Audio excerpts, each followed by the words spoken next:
May nag-aabang na pasabog itong si Kath mga kasembreros.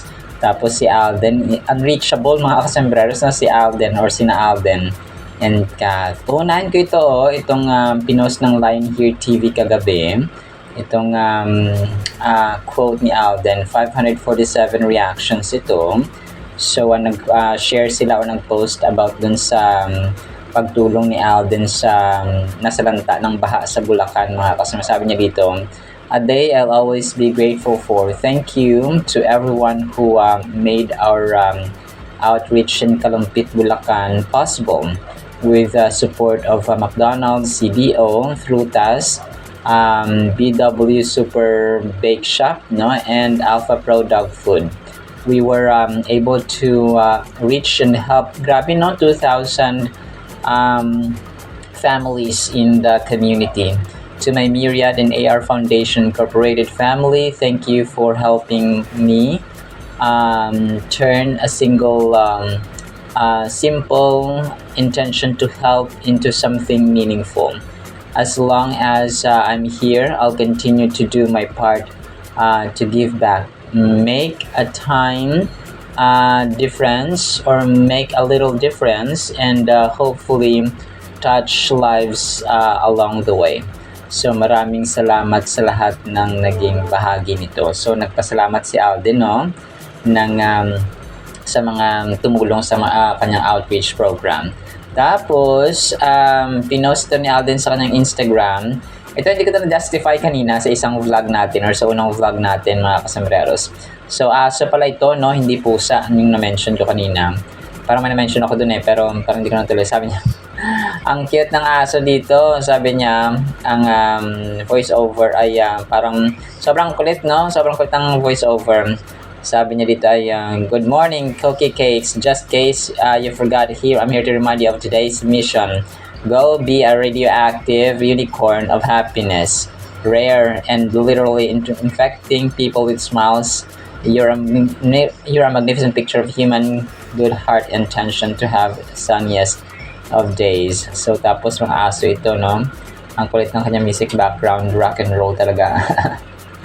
So ang cute ng asong ito mga kasembreros. Tapos tama si Kath dito, sabi niya parang na-quote ng isang admin, habang sila abala sa pag-mention ng pangalan mo, si Kath abala sa pagbilang ng bagong endorsements at projects. So, ito ay pinost ni Nida Basilio mga kasembreros. So, tama no? Hayaan natin silang mag-talk lang na mag-talk yung mga iba mga kasembreros. Habang ang Kath din ay busy sa kanilang mga individual projects at endorsements. Tapos, sabi dito ni sabi ito ng isang admin kagabi, dream house na ba Alden? So, na-site namimili ng gamit para sa dream house. So, thankful sa blessings time to build my own home. So, Alden Richards namimili ng gamit para sa dream house. So, although matagal na natin alam ito, no, na namimili of course si Alden ng kanyang dream house. Ay, nakalipat na siya actually na mga kasembreros sa kanyang bagong mansion. RJ Tisoy's Mansion, mga kasembreros. So, talagang ilaw ng tahanan na lang ang kulang. Alden. Tapos ito, posted ito 13 hours ago, 126 reactions. Posted ni Arnel Martinez, Austria. Ganito pala matulog si Alden Richards. Pogi pa rin kahit tulog. Good night, sweet dreams, Alden Richards. Tapos yung mga pictures ni Alden. Random photos niya nakahiga o nakatulog, no? Grabe yung isa dito, parang sa Itbulaga yata ito yung naka-blue siya. Naka-blue, nakahiga siya. Natutulog si Phenomenal Box Office Cinema King. Parang hindi naman ito totoong natutulog dito sa may Itbulaga mga kasembreros. Parang lang siya, parang kunwari lang natutulog siya dito sa Itbulaga mga kasembreros. So talagang talagang makwela naman ito si Alden, no? Alam natin yung kanyang kakwelahan ay sobrang lupit at sobrang walang pinipiling oras at panahon ng kanyang kakwelahan mga kasembreros. Tapos, yun, isa sa mga major items natin, may naka-ready na pasabog pala itong si Kath mga kasembreros. Kasi ano, yung Ivy Clinic nag-post kagabi nung all therapy prime or U prime na visitation ni Kath kay Doc Ivy, mga kasambreros. So yung U prime na treatment, skincare treatment ay nagawa na pala nila noong February, mga kasambreros. So after 6 months ay ginawa nila ito, mga customers. Tapos nasabi niya dito parang may parang nakaabang na pasabog si Kath kasi parang tawag dito, nagawa ito tapos may big event daw siya. So ano kaya yung big event na tawag dito, ano kaya yung big event na kanyang gagawin, mga kasambreros. So 6 months yung yung parang palugit or tawag dito, yung kanyang ito na pala yun siya, mga kasombrero, sorry. So dinugtong lang pala nila ito. So mention na 6 months tapos yung pasabog ito na pala yun, yung pagpapakilala sa kanya sa U Prime sa Tala Awards, mga kasembreros. So nevertheless, alam natin na may mga pasabog pang darating, si Phenomenal Box Office Cinema Queen. So tapos yung karugtong pala ng video ay yung mismong pagpapakilala sa kanya as brand ambassador ng All Therapy Prime or U Prime, mga kasembreros.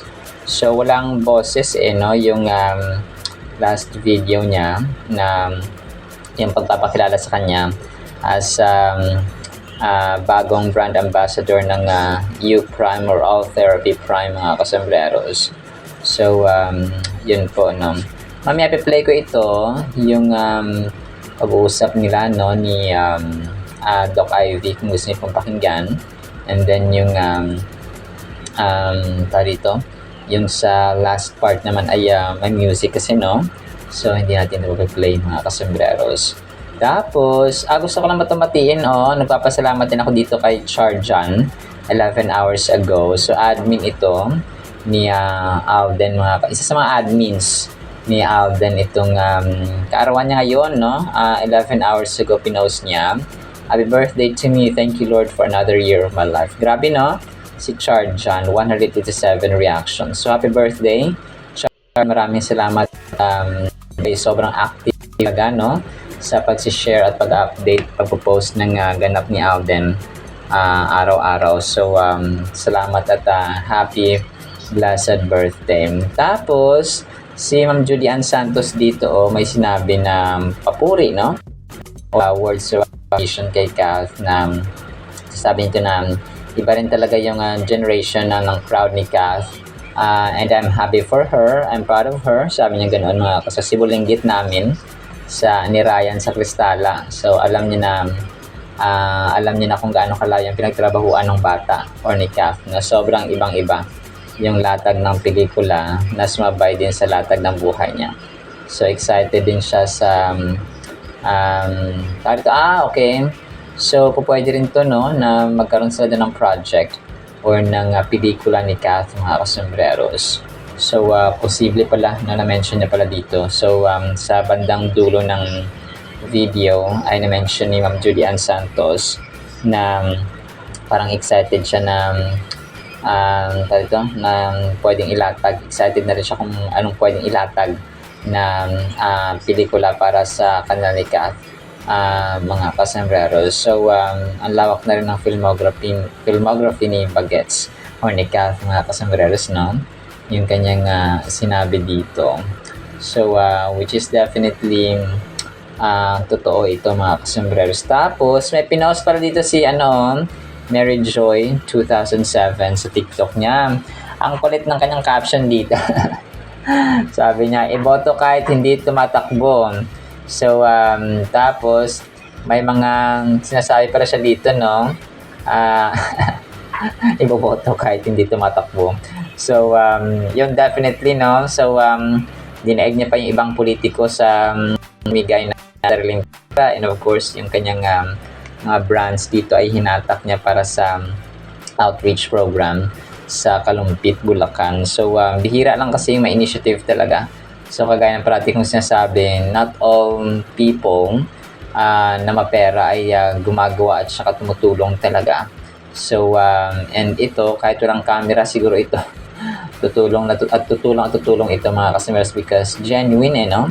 Totoo talaga yung pagtulong ni Alden from the bottom of his heart talaga yung pagtulong ni Alden. Kung kahit walang mga nag-video, walang mga magpo-post, so tutulong siya because sincere, sincero at seryoso si Alden sa kanyang pagtulong mga kasombrero. So unlike sa ibang tao na kailangan may camera, may video, may picture at may pangalan pa ng politika. So ito napunta sa politiko, no? May pangalan pa talaga yung kanilang mga bag or yung kanilang mga relief goods na ng pinamimigay. So di ba mauso yung ganun talaga dito sa Pilipinas na pag si politikong ganyan, kailangan may tatak na mukha niya or may tsura niya doon sa may sa may mga relief goods na binibigay. So usong-uso yan dito sa Philippines, only in the Philippines. So yun po, no, talagang pagpalain pa si Alden sa kanyang busilak at authentic, no, very genuine at compassionate na puso mga kasambreros. So talagang nakaka-amaze lang na may Alden Richards na nabubuhay sa mundo natin mga kasambreros. So yun po, no. Tapos next item natin, so yun, inabangan ko rin again, no, yung mga updates sa Code Gray. Pero so far wala pa tayong parang mga new videos na na may pa-flash, but I'm supposing na tinatapos na talaga nila Alden kasi yung Love Siargao ni Alden, if I'm not mistaken, ay 17-18. So parang 8 episodes na lang. So kapag 8, that's 1 month, no? Kasi 4 na linggo. So yeah, for kada isang linggo kasi 2, diba? So Friday and Saturday. So pag Friday and Saturday, yun, so 1 month na lang pala yung Love Siargao mga kasambreros. So abangan din natin iyon, no, mga kasambreros. So may may Big Tiger pa pala, no, na abangan tayo mga kasambreros. And then ito, next item natin. So nag-drop ang ABS-CBN kagabi ng video clip ng Someone Someday. So ito na pala yung Happily Ever After, no. Akala ko meron ako niyan, sabi ni nakasama ni Kat dito. Sabi niya, more like Happily Never After. Tapos sabi naman ni Billy, hindi ka sure, lahat ng fairy tales may plot twist. Sabi niya ganoon, no, mga customers. Tapos parang meron silang dito, may mga in-organize sila dito sa isang parang hindi ka wedding ito mga kasambreros. So kasama si James Reid dito sa set up nila mga kasambreros. Tapos yan, nandito sina Matt Evans. So parang may konting thrill and konting drama eksena dito mga kasambreros. So si Matt at saka hindi ko alam kung sino babaeng ito mga kasambreros. Parang may confrontation silang dalawa dito. Try ko nung play mamaya mga kasambreros na hindi po tayo makopyright. Pero pag hindi ko po ma-play ay ibig sabihin po ay copyright tayo, no, mga kasambreros. Tapos itong si Kat at si Angelica Panganiban, pinost lang siya ng isang admin, no, about nga doon sa pag-appreciate ni Angelica de la Cruz dun sa pagganap ni Kat as batang siya sa prinsesang Banyera, mga kasambreros. So definitely, no, yung acting skill, yung prowess when it comes to pag-arte, no, at pagganap sa mga role na kanyang ginagampanan ay masasabi mo talaga na outstanding, no, or excellent mga kasambreros. So yun po. Alright, so yan lang actually sa ating cat and items. I-play ko po ito ibang items na papangin po natin or via videos, and then yung mahabang Word of God po natin ay sa pinakaunang vlog natin today. Isang pinagpalang araw po ha sa bawat isa. Ibang-iba yung generation talaga ng crowd ni Kath. And I'm happy for her. I'm proud of her. Si Bulinggit namin yun ni Ryan sa Costala. So, alam kung gaano kalayo ang pinagtrabuhan nitong batang to. Sobrang ibang-iba yung latag ng pelikula niya. Sumabay din sa latag ng buhay niya. Excited ako kung ano yung pwede nilang ilatag na pelikula para sa amin ni Kath. Kumbaga, ang lawak na rin ng filmography ni Bagets. So, Kat, are you ready? I'm ready. All right, so for Catherine, we're doing what we call the U Prime, one of our most requested treatment for contouring and skin tightening and lifting. This is our follow-up treatment since we did this doc last Feb to 6 months sakto right before our event. So we're done. Yes, we're done, Kat. You did it. Galing. Did it. Yes. 6 months consistent. Yes, I know. I'm so happy you did it twice this year. Yes, so I'll see Yay. you after 6 months I again know. for this. But I'll see you for a lot of other things. Yes. And we'll see you tonight.